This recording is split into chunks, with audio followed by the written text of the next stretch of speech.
Hey guys, and welcome to the Working Money Channel. We filed a lawsuit against the SEC. Here's a quote from Michael Sonnenschild, the CEO over there at Grayscale. This is with regards to the GBTC, Grayscale Bitcoin Trust. And so he posted an article here just describing what is occurring. The crypto industry has really been shaken by this. I'm thinking this is probably why we are seeing Bitcoin price decline, at least as of the time of this recording. We're seeing Bitcoin at about $19,000 per coin. So below that psychological $20,000 mark, it is hitting the top of the former all-time high for Bitcoin as well. As you guys can see right over here, if I pull this chart over a little bit, I'm sure you guys can see it a little better here. Former all-time high for Bitcoin. Now we're seeing Bitcoin down roughly 72% since its all-time high back in November of 2021. So Michael Sonnenschild, through his company Grayscale, suing the SEC because, again, they refused to turn their GBTC vehicle into an ETF. Grayscale, which manages the world's largest Bitcoin fund, said it would sue the U.S. Securities and Exchange Commission after regulators turned down its bid to convert the investment vehicle into an exchange-traded fund. The SEC on Wednesday rejected Grayscale's application for a spot Bitcoin exchange-traded fund, citing a failure by the investment manager to answer questions about concerns around market manipulation. The watchdog is concerned investors would lack sufficient protections under the Grayscale proposal. Grayscale filed to make its Bitcoin trust known as GBTC an ETF back in October of 2021, but the ruling faced multiple delays. Grayscale has piled pressure on the watchdog to side with it, including by giving people a way of quickly emailing in to express their support. Soon after the SEC's rejection, Grayscale filed a petition challenging the decision of the U.S. Court of Appeals for the District of Columbia Circuit. The litigation is being led by Grayscale's senior legal strategist, Donald B. Verrilli Jr., a former U.S. Solicitor General, and a team of attorneys at law firm Davis Polk and Wardwell. So here we go, guys. The latest news on Grayscale now suing the SEC. If you thought it couldn't get any messier, well, guess again. So what's going on with this? We got Perianne Boring here weighing in on this, a prominent member of the crypto community and one of the founding members, I believe, or I know at least she is one of those members of, no, she's a founding member of the Chamber of Digital Commerce, if I'm not mistaken. Tonight, the SEC rejected the Bitwise Invest Bitcoin ETF Trust and the conversion of the Grayscale Bitcoin Trust to a spot Bitcoin ETF. This is extremely disappointing, she writes. The continued pattern of denial can no longer be justified in light of the SEC's approval of a futures and spot Bitcoin ETF product. The SEC has been providing a significant amount of data, demonstrating that a substantial and regulated market surveillance framework has developed around Bitcoin trading over the past few years. ETFs are perhaps the most impactful and innovative investment product introduced over the past 30 years, and the fact that the SEC has denied every application filed for the spot Bitcoin ETF since 2013 baffles me. At least 16 issuers, including some of the largest and most respected names in the asset management industry, have worked with the U.S. Stock Exchange to file spot Bitcoin ETF applications with the SEC to date, and all have been denied, some multiple times. It's estimated that 16% of Americans own cryptocurrency today. A spot Bitcoin ETF would provide U.S. investors with the ability to invest in Bitcoin under the protections of the U.S. securities law. While the SEC continues to stonewall approval of this important product, many other highly regulated jurisdictions such as Canada and Australia have approved a spot Bitcoin ETF product for retail investors, leaving U.S. investors at a big disadvantage. And JV the Great weighing in on this, when will you all realize that Goldman Gary ain't on anybody's side but his own? He doesn't care about Bitcoin, Ethereum, XRP, Doge, or any crypto, so the best thing everyone can do is join in on the current fight with Ripple and the library case and quit only looking out for BTC. I think this kind of sums up my feelings too. You know, the crypto space is a big space and it is being attacked. I mean, quite frankly, the powers that be really only want us to be utilizing CBDCs. And, you know, in terms of XRP, well, I mean, that's a secret that they want to kind of keep to themselves. But for spec trading, I mean, they don't want the masses. They don't want us plebes to be able to make money off cryptocurrencies. Are you kidding me? 2,500% gains? No, that's not for you. We're keeping that for us only. Ardolno here saying, wow, you're clearly not afraid to publicly show your disappointment when the SEC gets in the way of Bitcoin and Ethereum, but take your time to talk about the unfairness to other blockchain participants like Library and Ripple. So a few people here in the XRP community clearly ripping into Perian Boring with regards to this particular statement. Now, I mean, in all fairness, this has to do with this particular case, the Grayscale Trust, and the fact that they have tried time and time again to get this off the ground. And again, I'm thinking this has to do with why we're seeing markets down a little further today. Okay, so here we go. Ben Armstrong also weighing in on this. So the Grayscale Bitcoin ETF was rejected. Who would have thunk it? Let me tell you something about recycled hopium. It's the worst kind. You are better off operating as if all hopium falls through. Focus on what's real and not just part of a crypto news cycle. And I have it on good information that the Grayscale books don't look good. I was told there is a good chance they are insolvent, and that's why they are fighting this so hard, because it would be a big cash infusion. I am not ready to put my credibility on their insolvency yet, though. So he's saying rumors. This is what BitBoy Crypto is hearing through the grapevine. Now, I mean, take it for what you will. Fernando Larzabal here tweeting out some responses. Next week is the deadline for the SEC to decide whether to reject Grayscale's application to convert GBTC into an ETF. Here are the main reasons why it would be inconsistent not to approve GBTC and other spot Bitcoin ETFs. So this just from Brett Harrison. Another opinion, Gary Gensler has specific instructions from his Walk Street handlers to hold the line no matter what. Prediction. One of his Wall Street buddies will likely get the first Bitcoin ETF. So I don't doubt for a second that this has been manipulated, that this has been contrived to allow the industry to have as much control over all things crypto related as possible. Gary Gensler holding the line. Well, I mean, we've seen him, in other situations performing actions that don't really make any sense. On the one hand, we have, 2018 clips of Gary Gensler over there at MIT talking about Ripple and XRP. I'm just using one example here, stating clearly that XRP is considered a currency. It's a bridge. It moves assets from point A to point B.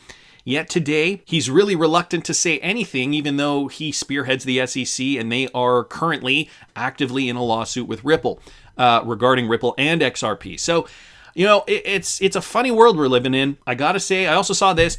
Crypto hedge fund 3 Arrows gets liquidation order. So 3 Arrows Capital guys also in more trouble now. I reported on their default earlier this week. Troubled crypto hedge fund 3 Arrows Capital was ordered into liquidation by a court in the British Virgin Islands, according to a person familiar with the matter. The court, which made the order on Monday, has appointed 2 partners at consulting and advisory firm Teneo to handle 3 Arrows' liquidation, said the person who declined to be identified because the information is confidential.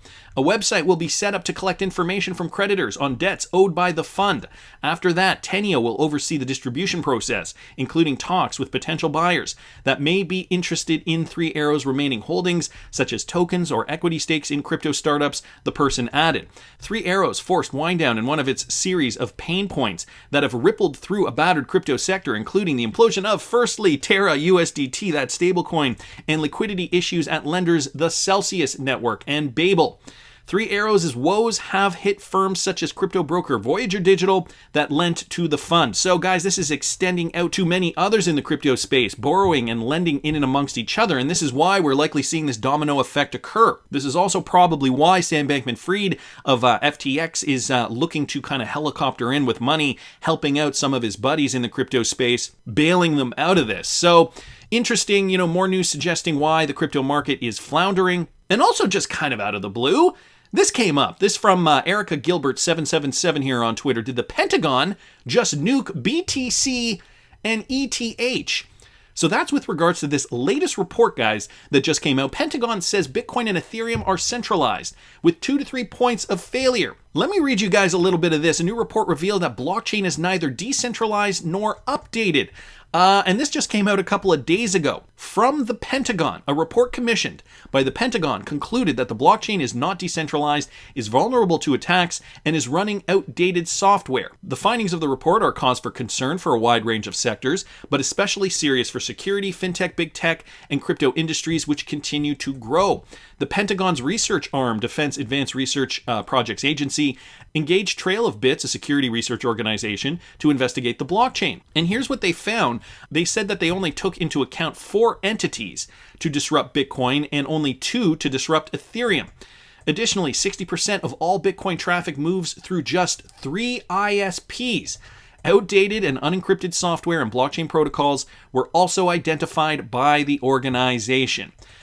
So they're utilizing Bitcoin and Ethereum, two proof-of-work cryptocurrencies, may I add as a sidebar here as an example, to suggest that, the blockchain technology, now here's where they're saying blockchain technology is not decentralized, it is very centralized, yet they're only taking into account these 2 particular cryptocurrencies, 2 proof-of-work cryptocurrencies, namely the 2 biggest cryptocurrencies by market cap today, Bitcoin and Ethereum. Bitcoin with $363.6 billion in market cap, and Ethereum with $123.9 billion in market cap. So not considering much of the crypto space. However, this was their conclusion. Now, considering they don't talk about the rest of the crypto space, what does this mean for decentralized networks like XRP that we know are very, very different than Bitcoin and Ethereum?